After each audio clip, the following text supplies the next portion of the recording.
This is the Telehealth Solutions CardioPod, and I'm going to demonstrate how you would use it in an everyday situation.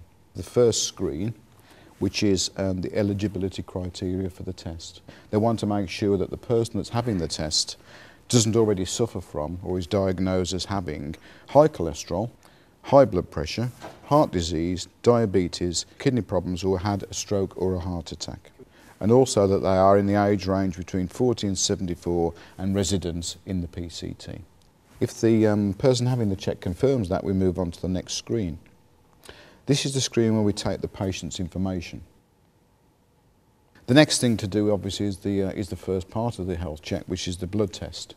So we need to take a small finger prick sample for this, and the blood is placed in this cassette just in the well there, which is then inserted into the machine.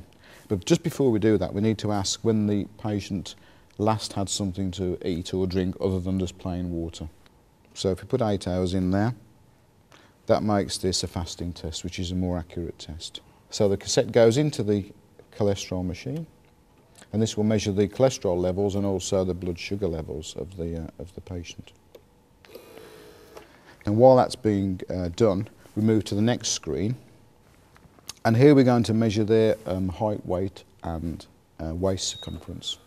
So we will ask the patient to remove any heavy objects they have in their pockets and ask them to stand on the scales, and then the scales will take a weight measurement, and once that's done it will deposit the results into the machine.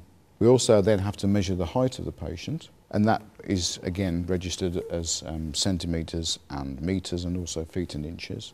And then finally measure the waist circumference. So the next thing we're going to measure is their blood pressure, and for that we use a sphygmometer.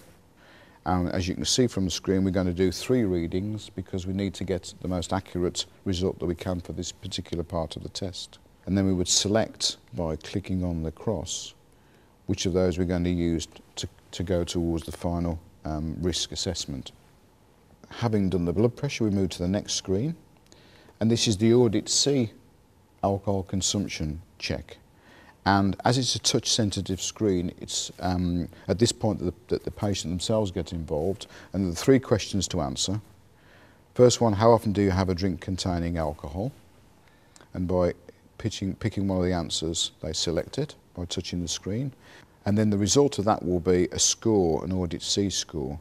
And if that is over 5, say that we increased the number of times that the patient has more than a certain number of units, you can see the score's gone red here, which shows it's an excessive amount of alcohol input. So move to the next screen. Okay, this is a sort of a check questionnaire to ensure that the patient that we asked at the beginning of the test didn't have any pre-existing conditions. So this one is, are you a diabetic? Do you suffer from chronic kidney disease? How many hours of aerobic exercise do you have per week? And how many portions of fruit and vegetables do you consume per day? So that's completed. Now we move to the next screen. As you can see, the results have now been deposited in the machine from the LDX. But those results go forward now into the final risk analysis. Okay, so now the CardioPod has put together all those results and is now displaying the cardiovascular risk of this particular individual.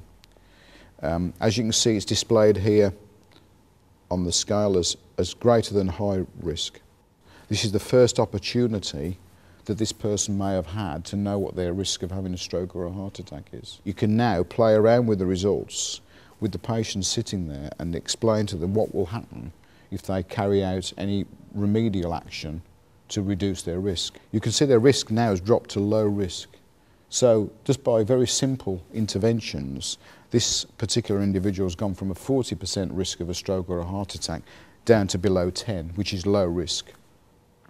The next screen now becomes their actual health check report. So after the results have been discussed with the patient, this is what they will take away with them. And most importantly, you've got here the risks that were registered by the checks, and then next to it the goals that have been aimed for by this particular individual. And importantly, next to that, a list of actions that can be selected. Now, it comes as a drop-down menu, and each time you click on a drop-down arrow, you get a series of actions that you can input to standardise the action profile for each individual. And these are easily inputted on the machine before the test has been done. This health check report is what the patient takes away with them.